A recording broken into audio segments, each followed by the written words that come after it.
Ayan na, dito tayo sa Liwasan Bonifacio. Ay yung mga galon dito kinuha na para i-clear, para maging malinis itong park dito sa Liwasan ay Liwasan Bonifacio. Dito sa may harap ng post office. Ayan o, may mga basura din nakatambak dito. Nagtatago sila doon ha. Mali nyo kahit nasa loob.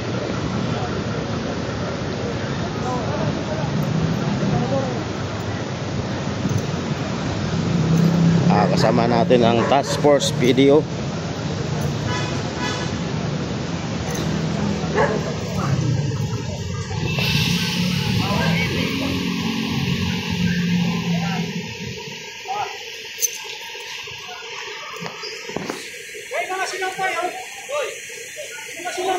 Ayan nga, ginawa ng sampayan dito.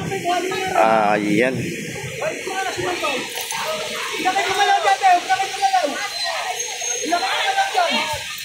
Ginawa na kasing tambayan to eh. Gawa din sa pahay ng puno eh.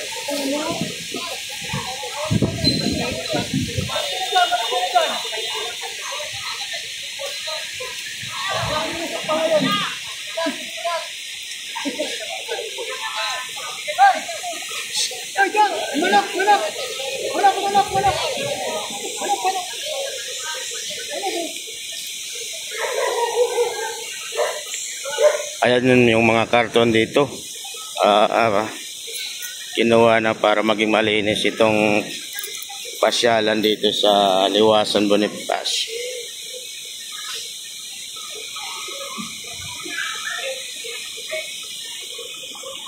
Yan mga basurahan.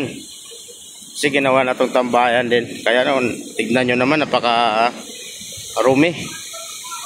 Kaya kailangan i-clear to para maging maganda naman sa mga turista na pumupunta dito, kasi ginawa ng tambayan to mga kababayan.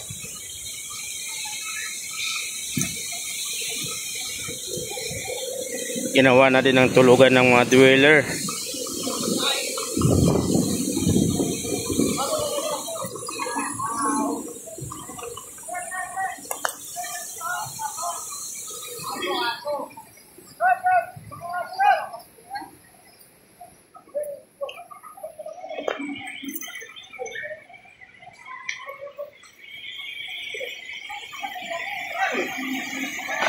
Magat. May anak yata yan, sir, oh.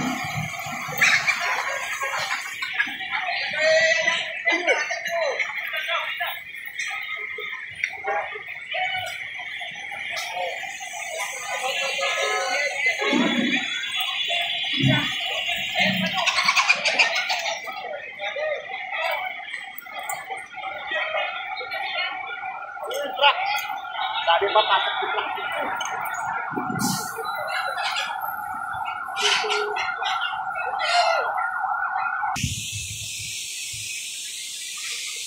Ayan, ang dalawang truck po yung dinala ng PDO Task Force para i-clear tong Liwasan Bonifacio, mga.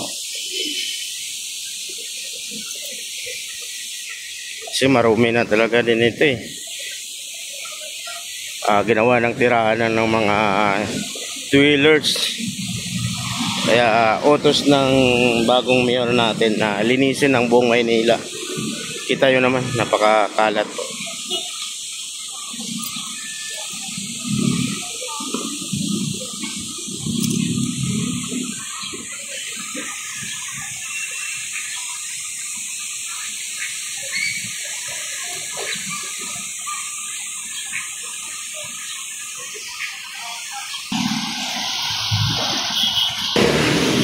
Dito pa rin tayo sa Liwasan Bonifacio.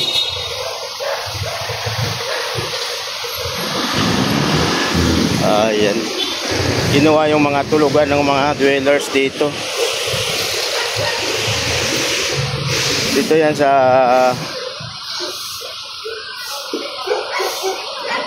Lagos nila, dito sa may Loton, mga.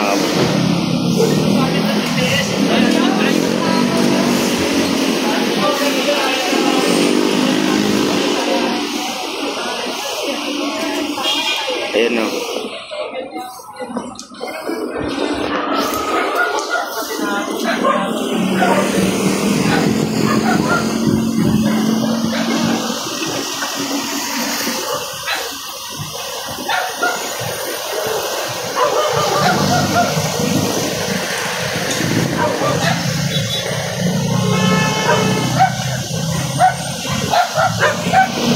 Ayan, ginawa ng tirahan din ito.